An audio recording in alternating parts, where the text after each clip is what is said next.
बच्चों, चलिए इस क्वेश्चन को सॉल्व करते हैं। क्वेश्चन बोला है figure shows the circuit that contains 3 resistance 9 ohm each and 2 inductors 4 millihenry each.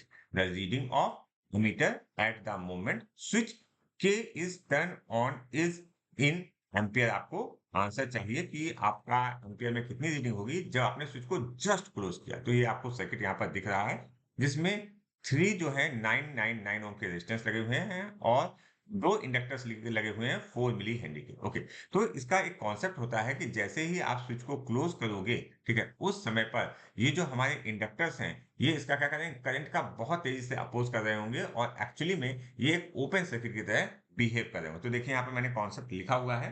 Concept क्या कह रहा है, जस्ट आफ्टर की इंपॉर्टेंस है यहाँ पर। जैसे आपने स्विच को क्लोज किया, closing the switch inductor will behave as a open circuit. अच्छा, इसके बाद क्या होगा, जब बहुत ज्यादा टाइम हो जाएगा तो इंडक्टर में अगर कोई रेजिस्टेंस नहीं है तो ये एक सिंपल वायर की तरह एक्ट कर रहे होंगे। लेकिन जैसे ही आपने क्लोज किया उस समय ये वाली कंडीशन होगी, ये आपको याद रखनी है। अच्छा, तो हमारा सर्किट कैसा दिखेगा, हमारा सर्किट कुछ इस तरीके से का दिखेगा। इसमें देखिए यहाँ पर एक इंडक्टर था जिसको मैंने हटा रखा क्योंकि ये ओपन सर्किट हो गया और यहाँ से भी हमने इंडक्टर हटा रखा है। ठीक है, अब इस रेजिस्टेंस की कोई वैल्यू नहीं रह गई है। ये 9 ओम का एक रेजिस्टेंस था और ये 9 ओम का एक रेजिस्टेंस था, लेकिन इनकी कोई वैल्यूज नहीं रह गई है क्योंकि ये जो सर्किट है ये ओपन हो गया। तो हमारा एक्चुअल सर्किट क्या बना, एक्चुअल सर्किट यहाँ से स्टार्ट होगा, यहाँ से स्टार्ट होता हुआ इस तरीके से होता हुआ और इस तरीके से जाएगा। ठीक है, तो इस केस में करंट हम कैसे फाइंड आउट करेंगे, करंट की वैल्यू जो होगी I is equal to V by R।